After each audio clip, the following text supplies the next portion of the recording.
Who gave you those bruises? You don't have to worry. I'm just a housekeeper. The elevator doors slid open on the penthouse floor, and Ayodele's stomach dropped. Someone was still inside Suite 5012. According to the cleaning schedule, the guest had departed hours ago.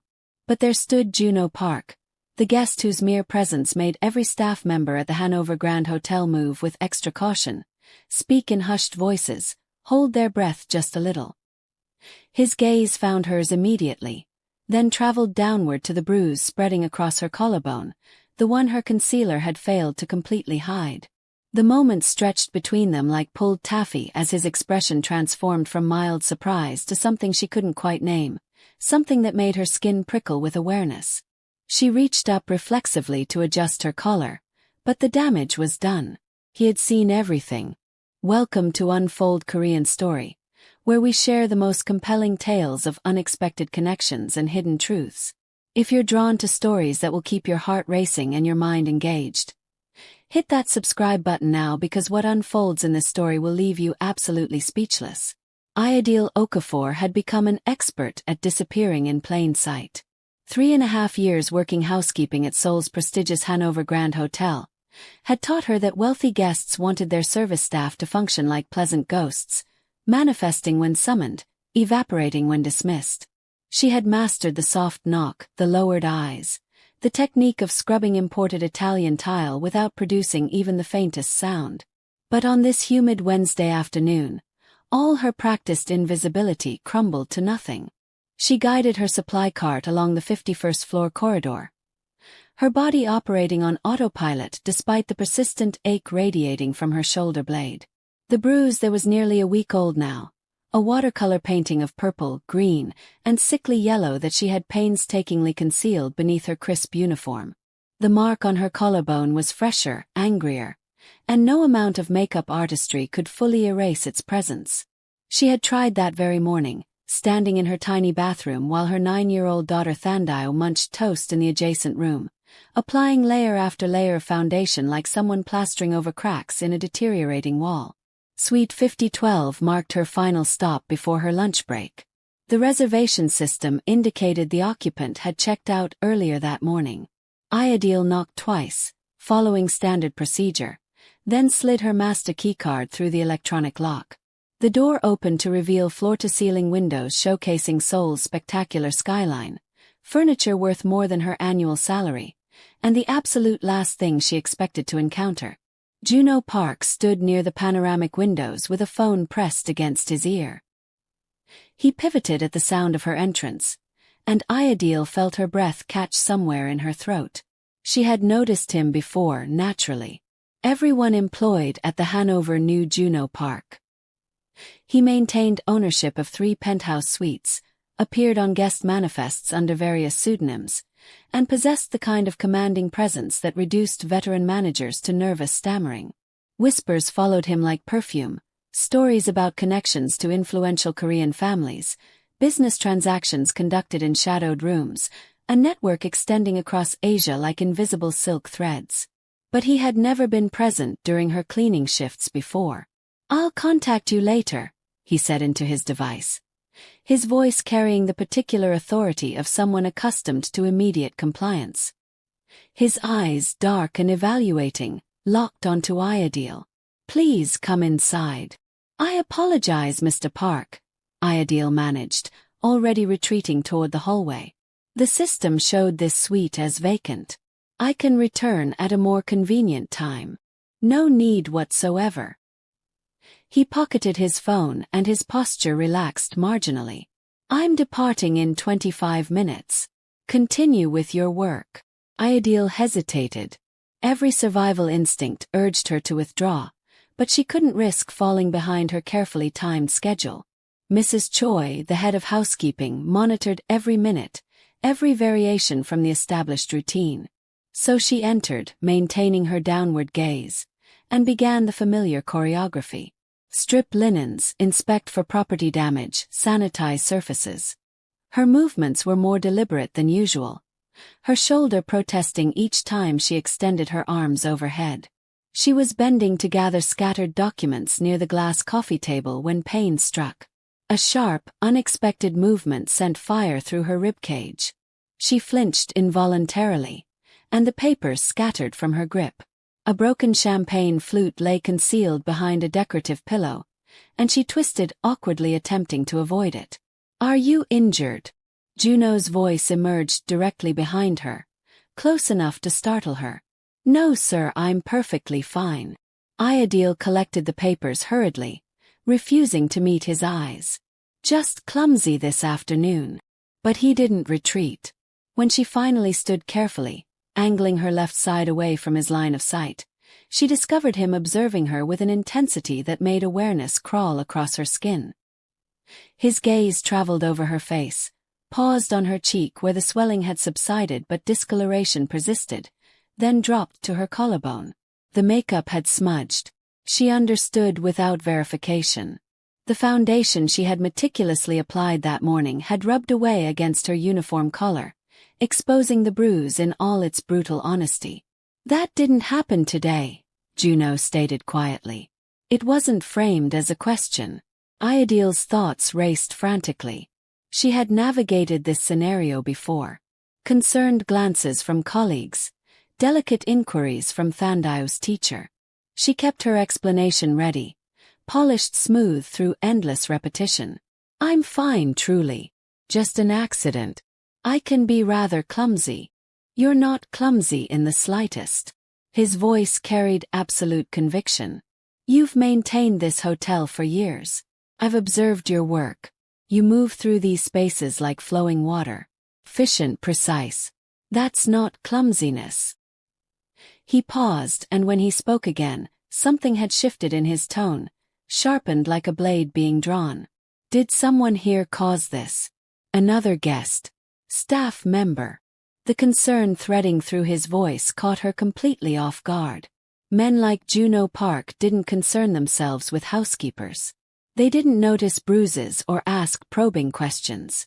They existed in an entirely different atmosphere, one where people like Ayodele simply formed part of the background scenery. "No," she responded quickly, panic rising.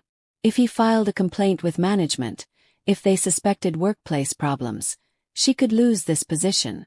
She desperately needed this job. Thandai's school expenses, their rent, everything depended on her remaining invisible, remaining employed. Nothing like that. It's personal family matters. Nothing connected to the hotel. Junho studied her for an extended moment, and Ayodele forced herself to maintain eye contact, to project a calm she absolutely didn't feel. Finally he nodded slowly. "Very well." But he didn't appear convinced, and that protective edge remained in his expression, sharp as shattered glass. "If circumstances change, if anyone here makes you uncomfortable in any way, you inform me." "Understood." "Yes, sir." He moved toward the door, then stopped. "What's your name?" "Ayodele Okafor, sir." "Ayodele." He repeated it carefully, as if committing it to permanent memory. "Complete your work. Take whatever time you require. Don't hurry on my account." Then he was gone, leaving Ayodele alone in that vast suite with her racing pulse and the profoundly uncomfortable sensation of being truly seen for the first time in years.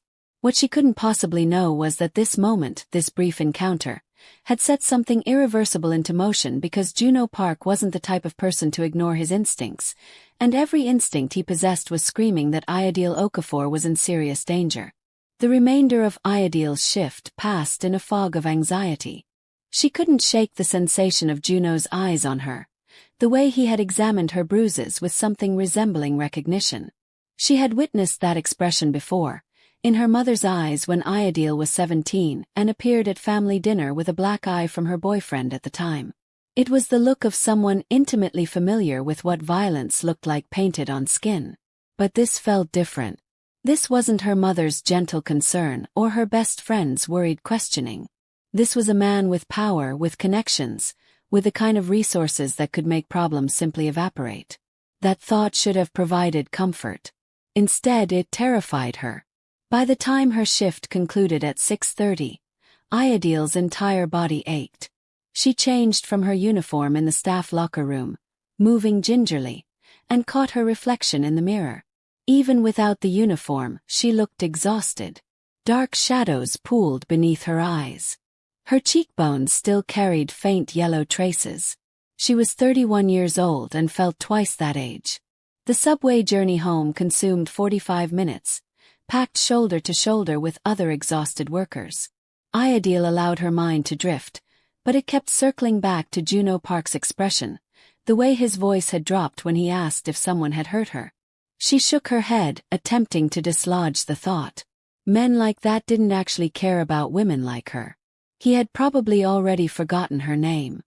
Her apartment building rose gray and weathered against the evening sky.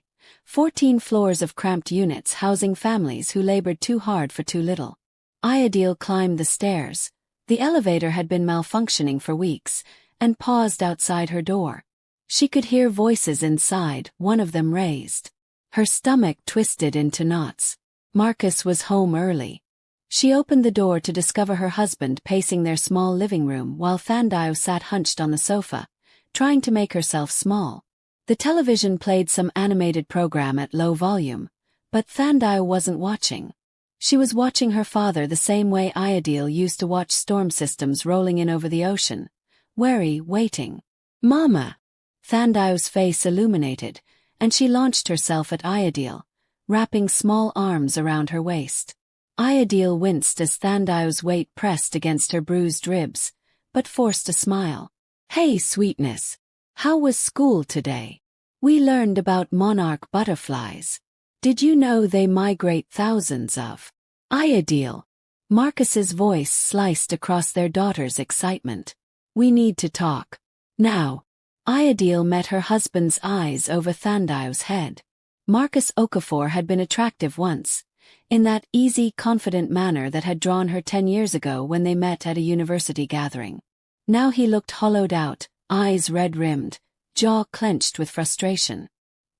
He had lost his position at the electronics factory 4 months ago, and each day since he had been unraveling incrementally. "Thandao, sweetheart," Ayodele said gently, "go to your room and work on your homework. I'll come check on you shortly. But I want to tell you about the butterflies. Room. Now." Marcus's voice carried an edge that made Thandao flinch visibly. Ayodele squeezed her daughter's shoulder. "Go ahead, baby. You can tell me everything about them later." Thandao fled, and the moment her bedroom door clicked shut, Marcus exploded. "I got rejected again," he said, his voice tight and strained. "5th interview this month. They claimed I was overqualified. That's code for too old, you realize that? I'm 37 and they're treating me like I'm ancient history." "I'm sorry," Ayodele said carefully, setting down her bag. "But other opportunities will come." "Don't." Marcus held up a hand. "Don't give me that patient, understanding wife performance. You think I can't see how you look at me? Like I'm failing, like I'm not man enough because I can't provide adequately. I never said anything remotely like that. You don't have to say it." He kicked the coffee table, sending magazines sliding across the floor. "It's in every glance, every time you pick up extra shifts, every time you sigh walking through that door. You think I want my wife scrubbing toilets for wealthy people while I sit here completely useless?" Ayodele's jaw tightened. They had engaged in this fight before, dozens of times, the same words arranged in slightly different orders. "I don't think you're useless, but we have bills, Marcus. Thandao needs." "What Thandao needs?" His voice rose, echoing in the small apartment. "You think I don't know what my daughter needs? I'm her father." A door opened across the hall. Their neighbor, Mrs. Lee, checking on the disturbance. Ayodele saw her face appear briefly before the door closed again. Heat flooded her cheeks. "Keep your voice down," she said quietly. "Don't tell me what to do in my own home. It's our home. And our daughter is frightened. She's fine. You coddle her excessively. The world won't be gentle with her, Ayodele. She needs to develop resilience." Ayodele felt something fracture inside her chest. "She's 9 years old." Marcus ran his hands through his hair, pacing again. "I'm trying, all right. I'm trying to fix this situation, But that man from 6C keeps spreading rumors, telling everyone I'm worthless. Yesterday he said it directly to my face in the lobby, so I addressed it. Cold dread washed over her. Marcus, please tell me you didn't. He threw the first punch. Oh my God. Ayodele sank onto the couch, suddenly understanding the altercation from several nights ago. That was Mr. Chen from 6C. He deserved it. You broke his nose, Marcus. Her voice cracked. I had to physically pull you off him. That's how I got these bruises, because I tried to stop you from seriously injuring our neighbor. Do you have any concept of what that looked like? Mrs. Chen was screaming. People were recording on their phones. And I'm in the middle trying to drag you away while you're swinging at anything that moves. Marcus's expression shifted. Guilt and shame and defensiveness all competing for dominance. I didn't intend for you to get caught up in it. You shouldn't have intervened. What was I supposed to do? Let you commit assault in the stairwell? He was insulting our family. So you made everything worse. Ayodele stood, her exhaustion transforming into anger. Now everyone in this building thinks we're trash. Thandai's friend's parents don't want her visiting anymore. And these bruises you left on me. My supervisor could have seen them. I could have lost my position. And then where would we be? Marcus went very still. Your supervisor saw them. Ayodele's mouth snapped shut. She hadn't intended to mention that. Who saw them?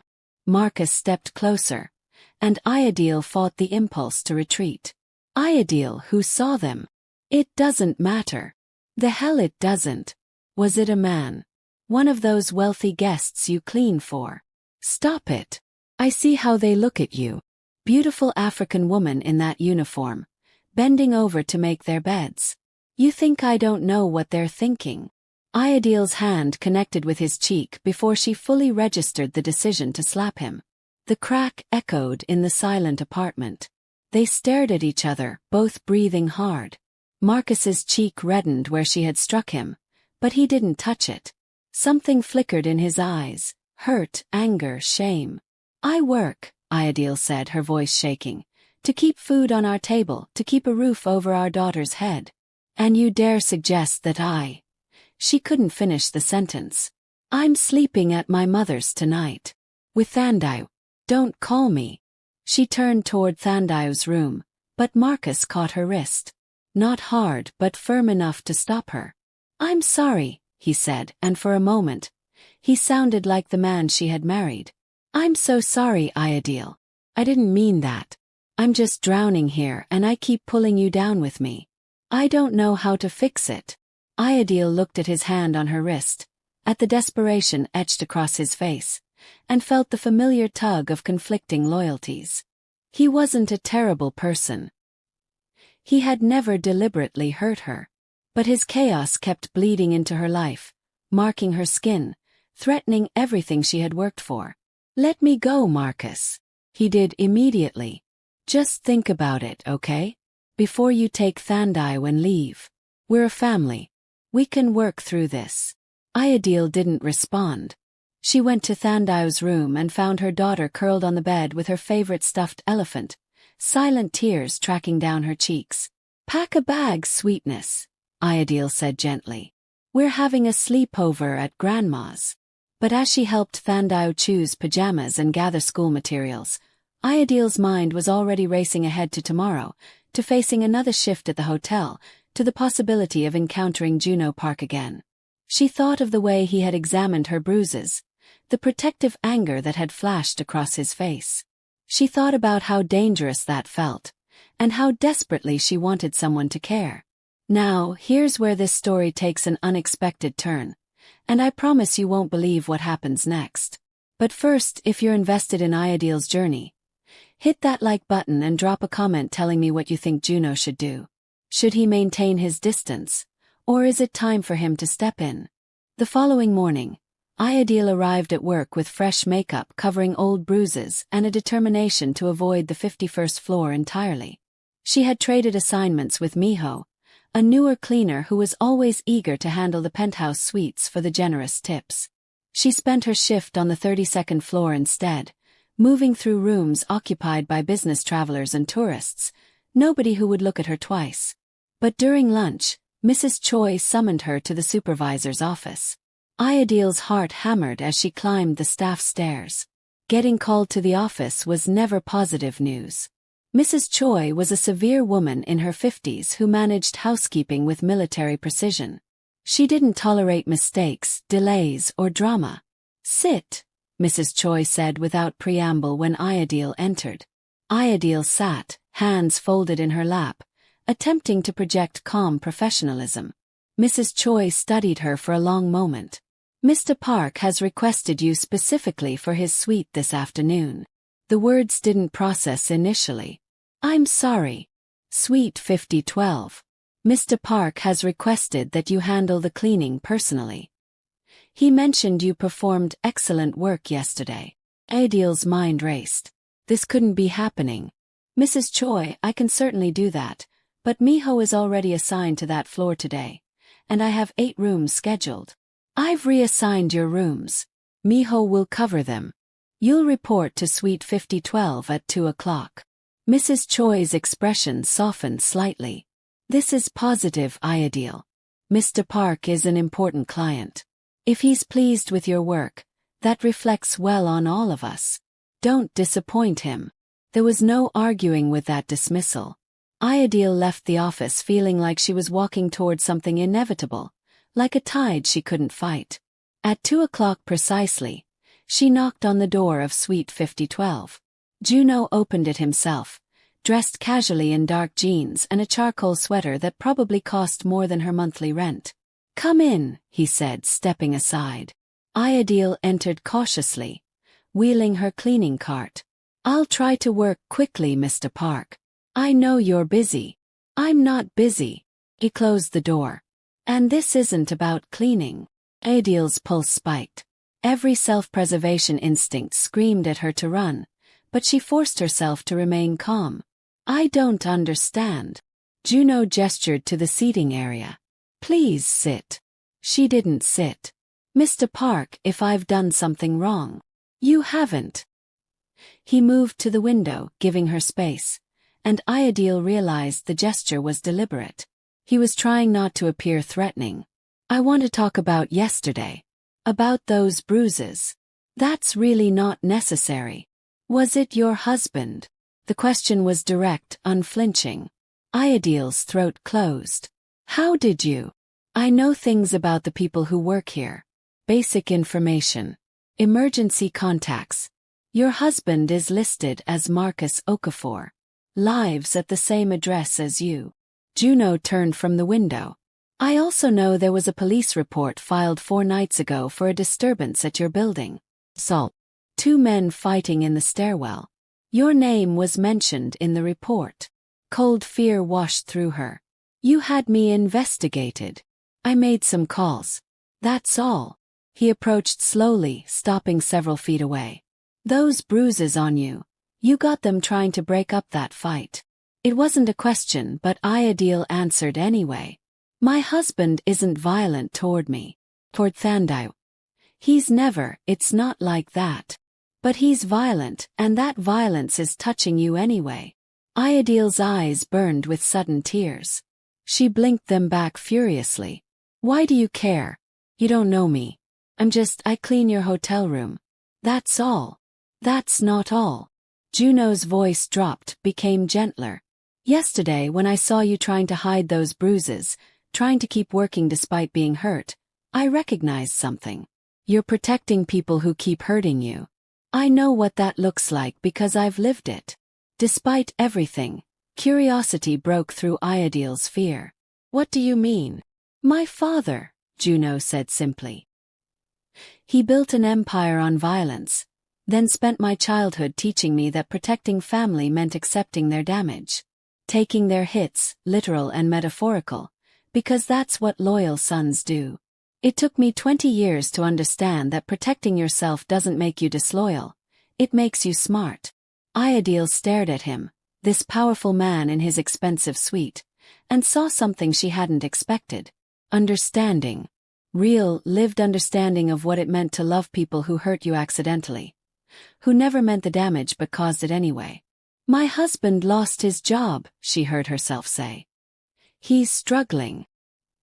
He gets into fights with neighbors because he's frustrated and angry and doesn't know how to process it. I'm not in danger from him, but his chaos is bleeding into my life, and I don't know how to stop it without destroying our family. Junho nodded slowly. And those bruises could cost you this job. Yes. Has anyone else noticed? Not yet. I'm careful. You shouldn't have to be careful. You shouldn't have to cover up someone else's mistakes on your skin. Junho pulled something from his pocket, a small card, and held it out. This is the address of a townhouse I own. Private, secure. If things get worse, if you and your daughter need somewhere safe to stay for a few days, you can go there. No questions, no strings. Just space to breathe. Ayodele stared at the card but didn't take it. I can't accept that. You can. You just don't want to. He set the card on the coffee table between them. I'm not trying to fix your life or make decisions for you, but I've seen what happens when situations like yours escalate. They don't get better on their own. They get worse. And I don't. He paused, something vulnerable flickering across his face. I don't want to read a police report one day that says you got seriously hurt because I stood by and did nothing. You don't even know me, Ayodele whispered. I know you flinched yesterday when you bent down, but you kept working. I know you organize cleaning supplies with precision that most people reserve for surgery. I know you have a daughter because you mentioned her school fees to Mrs. Choi last month when you requested extra hours. I know you're strong and proud and probably stubborn as hell. A small smile touched his lips. I know enough. Ayodele's hand shook. She clasped them together. Why are you doing this? Because someone should have done it for my mother, and no one did. The words were raw, honest. She died when I was 16. And I spent years wishing someone had just offered her a door, an exit, a place to catch her breath. I can't change that. But I can offer you the thing no one offered her. Silence stretched between them, heavy with unspoken things. Finally, Ayodele picked up the card. She didn't look at it, just closed her fist around it. Thank you, she said quietly. But I won't need it. I'm handling things. Keep it anyway. Just in case. Ayodele nodded and tucked the card into her uniform pocket. I should get to work. Mrs. Choi will wonder. Ayodele. He waited until she met his eyes. If something happens, if you need help, call the number on that card. Anytime, day or night. I'll answer. She believed him. And that scared her more than anything. The next 2 weeks passed in uneasy stability. Marcus found a temporary construction job that paid less than his previous position but was income nonetheless. He apologized profusely, promised to do better. Started researching anger management resources. Ayodele wanted to believe him. She needed to believe him. But the card stayed in her wallet, a small rectangle of possibility she couldn't quite bring herself to discard. She didn't see Junho during those weeks. According to the schedule, he had traveled to Tokyo for business. Ayodele told herself she was relieved. The conversation in his suite had left her feeling exposed, raw, like he had seen parts of her she kept carefully hidden. On Friday night, Ayodele got home from her shift to find Thandao sitting in the hallway outside their apartment, still in her school uniform, backpack clutched to her chest. Baby. Ayodele's heart lurched. What are you doing out here? Daddy told me to wait outside. Thandao's voice was small. He said he needed space to think. Rage, white-hot and consuming, flooded through Ayodele. She unlocked the door and pushed it open. Stay here. Marcus was on the couch, head in his hands. The apartment was trashed, not violently but carelessly, like someone had been searching for something and didn't care about the mess left behind. You locked our daughter out. Ayodele's voice shook. I didn't lock her out. I just asked her to give me some space. She's 9. It's 5:45 on a Friday evening, and you told her to sit in a hallway by herself. Marcus looked up, and Ayodele saw the redness in his eyes, The dilated pupils. I lost the construction job. They said I wasn't a team player. Can you believe that? 4 days in and they're calling me. Are you high right now? It's just weed. Calm down. Calm down. Ayodele's voice rose. You're high. You locked our child out and you trashed our apartment. Don't tell me to calm down. I needed something to take the edge off. Marcus stood swaying slightly. You don't understand the pressure I'm under. The constant rejection. I work 13-hour shifts 6 days a week. You think I don't understand pressure? It's different for men. No. The word exploded from her. You're using that as an excuse to check out, to stop trying, to make your problems everyone else's emergency. Marcus's face darkened. Watch your mouth. Or what? Ayodele stepped closer, all her fear transmuting to fury. You'll start another fight. Get the police called again. Because that worked out so well last time. A door slammed somewhere in the building. Neighbors definitely listening now. Marcus noticed, and something in his expression crumpled. I'm sorry, he said, but it sounded hollow, automatic. I'm trying, Ayodele. I don't know how to fix this. Then stop breaking things. She was shaking now, years of exhaustion and fear and swallowed anger finally erupting. Stop making me clean up your messes. Stop putting our daughter in the hallway because you need space. Just stop, Marcus. Please just stop. He reached for her and she flinched. Actually flinched. They both froze. I wasn't going to. Marcus's voice cracked. I would never hit you, Ayodele. You know that. I know. She did know that intellectually. But her body knew something else. Knew chaos and unpredictability. Knew that safety could dissolve in seconds. I'm taking Thandao to my mother's. When I come back tomorrow, I need you sober and this apartment clean. If you can't do that, if you can't be present for your family, then we need to have a different conversation. She didn't wait for his response. She collected Thandao, threw some clothes in a bag, and left. On the subway, holding her daughter against her side while Thandao dozed, Ayodele pulled out her phone.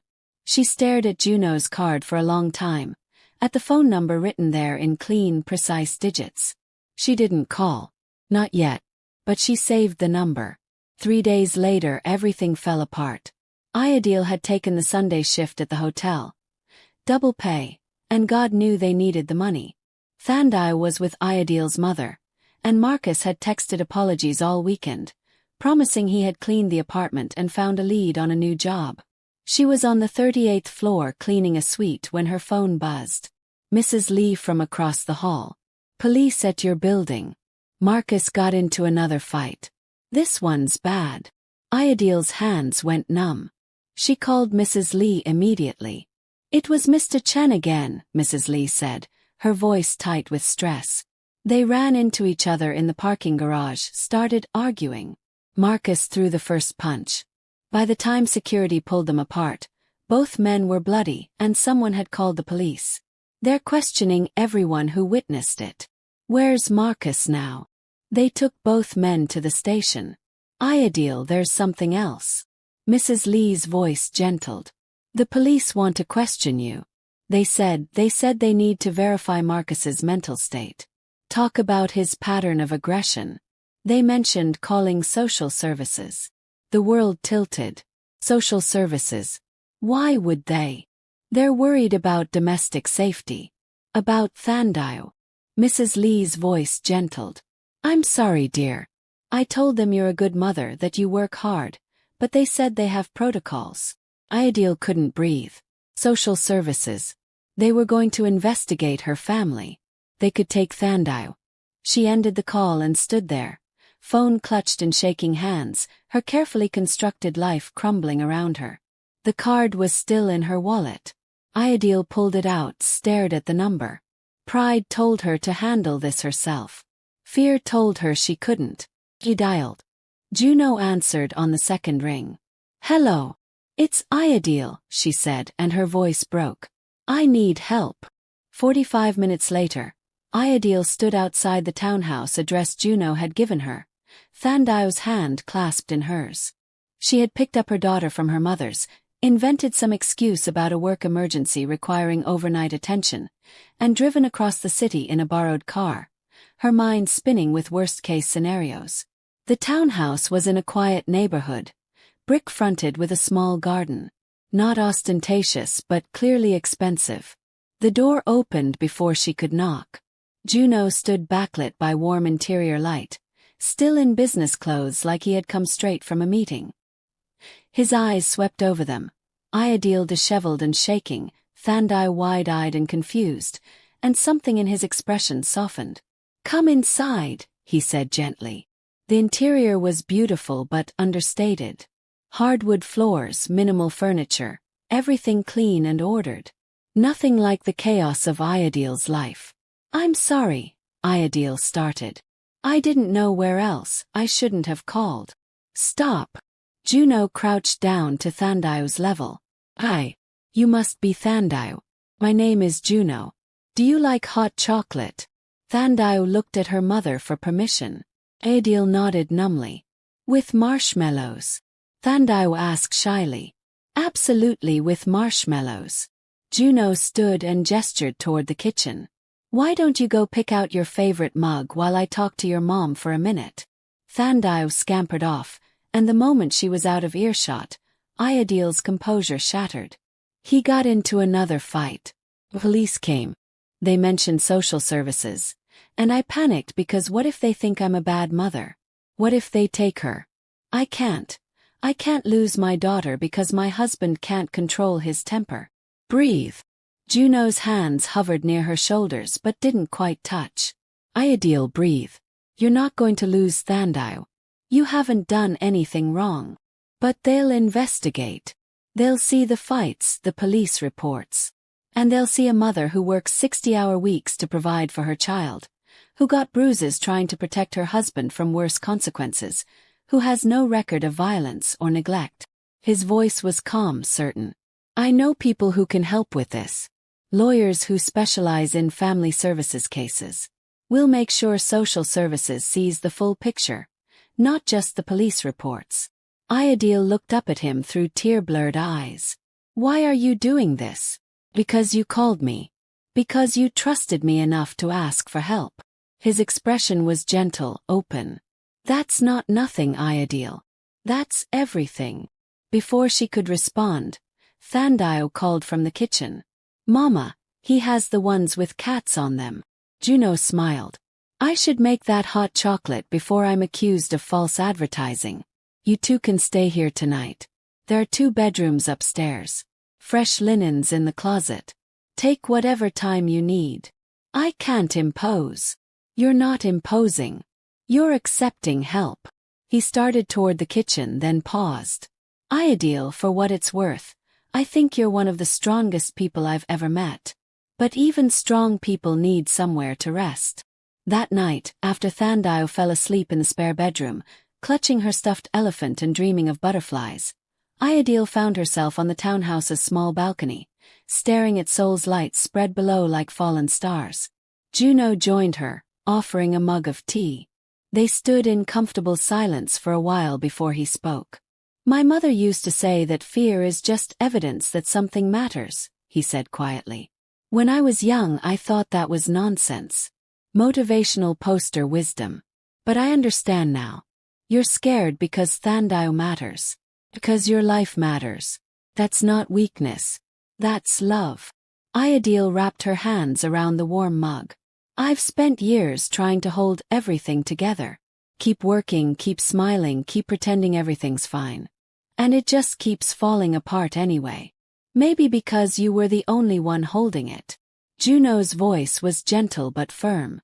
"Your husband, his problems, his fights. You've been carrying all of it. That's not marriage. That's martyrdom. He's not a bad person. I didn't say he was. But he's not your responsibility to fix." Ayodele felt tears sliding down her cheeks, silent and cathartic. "I don't know what to do. You don't have to know right now. Tonight you just have to rest. Tomorrow we'll figure out next steps. I'll connect you with that lawyer I mentioned.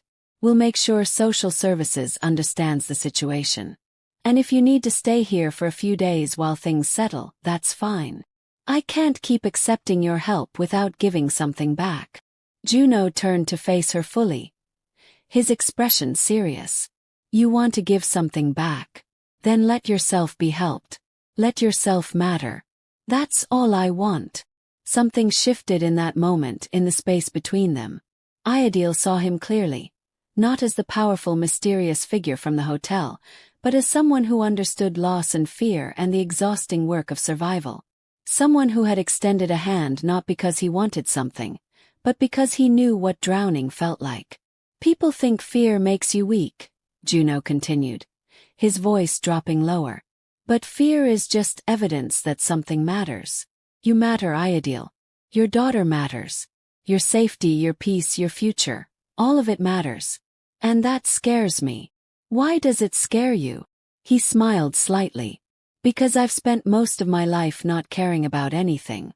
Safer that way, easier. But then you walked into my suite with those bruises, trying so hard to be invisible, and something in me just refused to look away. I can't explain it better than that. Ayodele's heart hammered. Junho, I'm not asking for anything, he said quickly. I'm not trying to take advantage of your situation or pressure you. I just want you to know that someone sees you, really sees you, and wants you safe. Later, lying in the unfamiliar bed, Ayodele stared at the ceiling and let herself imagine a different life. One where she didn't spend her days cleaning other people's luxury while living in chaos. One where Thandao could grow up without fear coloring every corner of her world. One where Ayodele herself could breathe without constantly bracing for the next crisis. It felt impossible and necessary in equal measure. The next morning, Junho made breakfast. Simple scrambled eggs and toast, but Thandao acted like it was a feast. Watching them interact, seeing her daughter laugh without the shadow of stress behind her eyes, Ayodele felt something crack open in her chest. Over the following weeks, Junho kept his promises. He connected Ayodele with a family lawyer who assured her that social services would find no cause for concern once they interviewed her.